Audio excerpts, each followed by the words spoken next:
नमस्कार, मैं हूँ आपके साथ राधा अग्रवाल और आप देख रहे हैं भारत एक्सप्रेस। आज मेरे साथ मौजूद हैं भारत एक्सप्रेस के CMD, editor in chief Shri Upendra Rai ji, जिनकी दूरदर्शी सोच का नतीजा है कि आज इतना बड़ा भव्य गाजीपुर लिटरेचर फेस्टिवल का आगाज हो रहा है। इनसे जानेंगे कि किन कठिनाइयों का सामना इन्होंने किया, क्योंकि अक्सर हम देखते हैं बड़े शहरों में इस तरीके से खास भव्य सम्मेलन किए जाते हैं, लेकिन गाजीपुर में इसका आयोजन, जिसकी शुरुआत आज काशी की धरती से हो रही है। सर, किन कठिनाइयों का आपने सामना किया है और किस तरीके से इस आयोजन को भव्य बनाने की पूरी कोशिश भारत एक्सप्रेस की टीम की तरफ से, भारत डायलॉग की टीम की तरफ से? देखिए, छोटी जगहों पे जब आप कोई बड़ा कार्यक्रम लेके आते हैं तो लोग सोचते हैं कि ये कार्यक्रम हमने दिल्ली में सुना था, चलो बनारस चूँकि प्रधानमंत्री जी की कॉन्स्टिट्यूंसी है तो बड़ा शहर बन गया। जयपुर लिटरेचर फेस्टिवल, कुछ इवेंट जैसे जश्न रेखता, कुछ जो साहित्य से जुड़े कार्यक्रम हैं वो माइलस्टोन बना चुके हैं, बड़े हो चुके हैं। जैसे साहित्य आज तक हमारा चैनल है, देश का बड़ा चैनल है, वो करता है। लेकिन गाजीपुर जैसी जगह पे जो ABC जो कहते हैं tier A, tier B, tier C, वो किसी टीयर में आता ही नहीं। लेकिन हमने सोचा और रूप प्रारूप बन गया। पूजा और विवेक ने प्रस्ताव रखा और मैंने इसको अप्रूव किया और मुझे लग रहा है कि बहुत ही अच्छा आयोजन होने जा रहा है। इसके उद्घाटन सत्र के लिए साउथ अफ्रीका के हाई कमिश्नर स्वयं पधारे हैं अपने परिवार के समेत, और भी देशों के साउथ अफ्रीका के राष्ट्रपति के एडवाइज़र आए हुए हैं। ये सभी लोगों का संबंध कहीं न कहीं गाजीपुर से है। जितने Trinidad, Tobago, Guyana, South Africa, इन सब कंट्रियों में मुझे कभी न कभी जाने का मौका मिला और सरकारी डेलीगेशन में जाने का मौका, ये मेरे लिए सौभाग्य की बात है।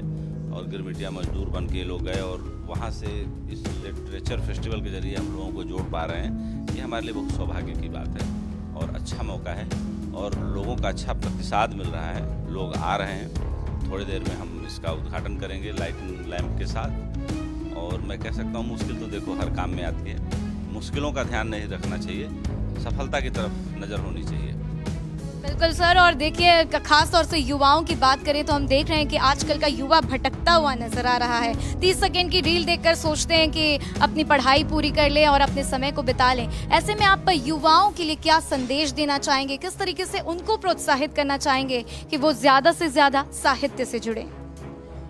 मैं नहीं मानता कि युवा भटकता हुआ नजर आ रहा है। ये एक आदत की बात है कि रील ज़्यादा देखते हैं, लेकिन मैं कहता हूँ कि आज का युवा पहले की तुलना में ज़्यादा अच्छा है।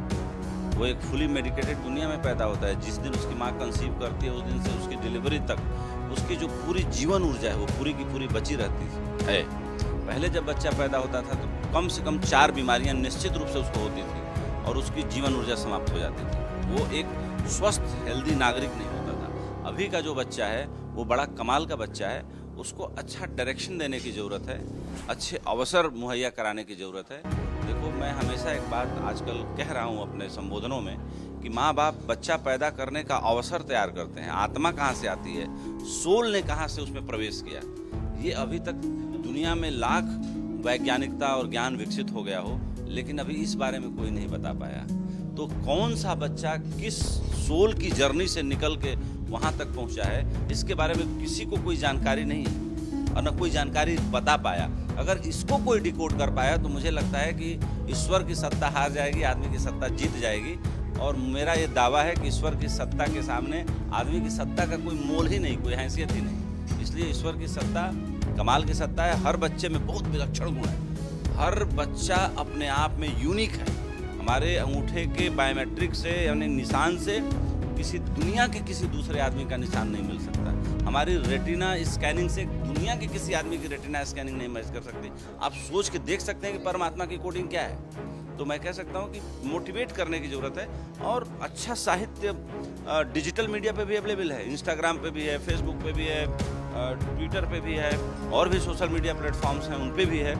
उसको देखने जानने की ज़रूरत है। हमें अपने बच्चों के अंदर की उस जीवन ऊर्जा को जगा के उनको मोटिवेट करने की ज़रूरत है। बच्चे बहुत ही सुंदर हैं, बहुत ही स्वस्थ हैं, बहुत बेहतर कर रहे हैं। साहित्य की दिशा में गाजीपुर के लिए सर आप क्या संदेश देना चाहेंगे? गाजीपुर भारत देश के उन जिलों में से है जिसने साहित्य सेवा में बहुत बड़ा योगदान दिया है।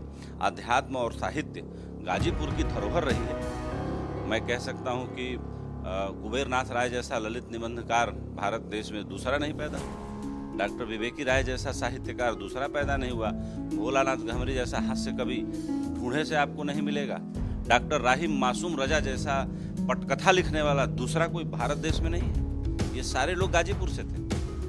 मैं अगर मैंने बचपन में कहीं पढ़ा था, मुझे याद नहीं, अगर मैं गलत हूँ तो जरूर इसको करेक्शन किया जाना चाहिए। पंडित रविशंकर का जन्म हमें पता है कि नुसरतपुर गाजीपुर में गांव है, वहाँ हुआ था। उसके बाद वो लोग माइग्रेट करके छोड़ के चले गए थे। गाजीपुर वीर अब्दुल हमीद की भूमि है। मतलब जिस तरह से डॉक्टर वीर अब्दुल हमीद डॉक्टर नहीं थे, वो मैंने मुझसे गलत नहीं कहा, वीर अब्दुल हमीद साहब जिस तरह से 1965 के वार में जो लड़ाई लड़ी पाकिस्तान के खिलाफ, उसमें जो वीरता का और शौर्य का परिचय उन्होंने दिया वो अद्भुत है। वैसा मुझे नहीं लगता कि एक जीप पर टैंक था और पाकिस्तानी सेना के मुकम्मल टैंकों को नष्ट किया और लड़ाई लड़ी और उनको परमवीर चक्र मिला। तो सम्मान और शौर्य का सबसे बड़ा ओहदा है। तो गाजीपुर के बारे में तो मैं कह सकता हूँ कि अध्यात्म की बात करें तो स्वामी विवेकानंद के गुरु स्वामी रामकृष्ण परमहंस ने हरि बाबा के पास उनको भेजा, वो वहाँ आके रहे लंबे समय तक और उनसे योग की और गहरे ध्यान की दीक्षा लेकर के गए। तो ये राजा गांधी की नगरी है और यहाँ कह सकते हैं कि गंगा अपनी दिशा बदलती है।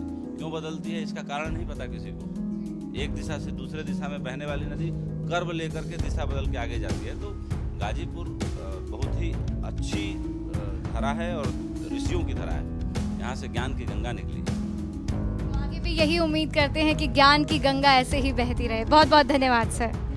तो देखिए, आप सुन रहे थे भारत एक्सप्रेस के सीएमडी श्री उपेंद्र राय जी को, जिन्होंने बताया कि किस तरीके से गाजीपुर ने साहित्य की दुनिया में तमाम कवियों को जन्म दिया है, साहित्यकारों को जन्म दिया है और ऐसे ही वो उम्मीद करते हैं कि ऐसे ही ज्ञान की धारा आगे भी गाजीपुर से बहती रहे। कैमरामैन मनु के साथ मैं राधा अग्रवाल, भारत एक्सप्रेस।